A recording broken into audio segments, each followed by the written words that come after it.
नमस्कार, आपण पाहत आहे भांडा फोड न्यूज. एका दमात भ्रष्टाचारी कोमात.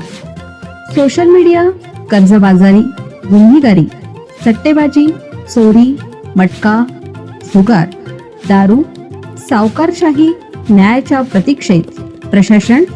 भांडाफोड न्यूज. एका दमात भ्रष्टाचारी कोमात. डंपरच्या धडकेत बसमधील 2 ठार, 12 जखमी. गाणगापूर अक्कलकोट मार्गावर वृंदेवाडी जवळ घटना. विवाह ठरलेल्या मुलीचा मृत्यू. अक्कलकोट गाणगापूरहून अक्कलकोटला येणाऱ्या एसटी बसला एका डंपरने चालकाच्या बाजूने धडक दिली. डंपर बसला घासत जाऊन उलटलेला डंपर पेटून जळून खाक झाला. या अपघातात बसमधील 2 प्रवासी ठार झाले तर 12 जण जखमी झाले.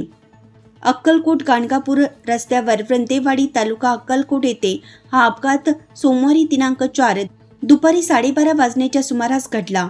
या अपघाताची फिर्याद बस चालक ज्योतिराम दिलीप चव्हाण, वय वर्ष 39, राहणार डिकसळ, तालुका कळंब, जिल्हा धाराशिव यांनी दिली.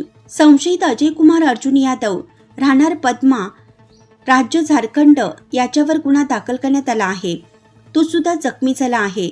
अपघातात चंद्रकला लाडाप्पा हडपद, वय वर्ष 18, राहणार चिक्कीहळ्ळी, तालुका अक्कलकोट व चांगदेव श्रीरंग लवटे, वय वर्ष 78, राहणार सुकटा, तालुका भूम, जिल्हा धाराशिव या दोघांचा मृत्यू झाला.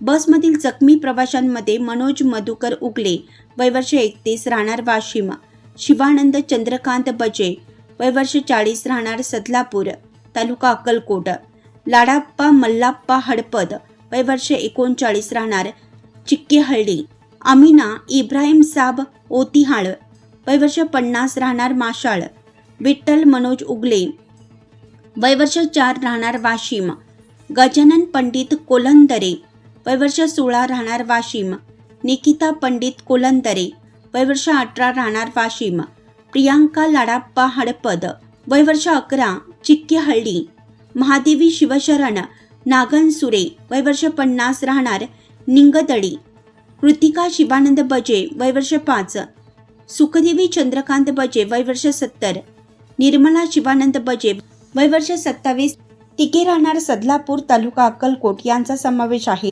अपघातातील बस MH13CU 8339 ही सोलापूर आगाराची असून ती गाणगापूरहून अक्कलकोट मार्गे सोलापूरला येत होती. रस्त्याच्या कामासाठी त्याच मार्गावर वाहतूक करणारा डंपर MH13AJ 3960 हा अक्कलकोटहून दुधणी दरम्यान वाहतूक करत होता. चालकाने डंपर भरधाव चालवून बसला धडक दिली. त्याच्यावर अक्कलकोट दक्षिण पोलीस ठाण्यात गुन्हा दाखल करण्यात आला आहे.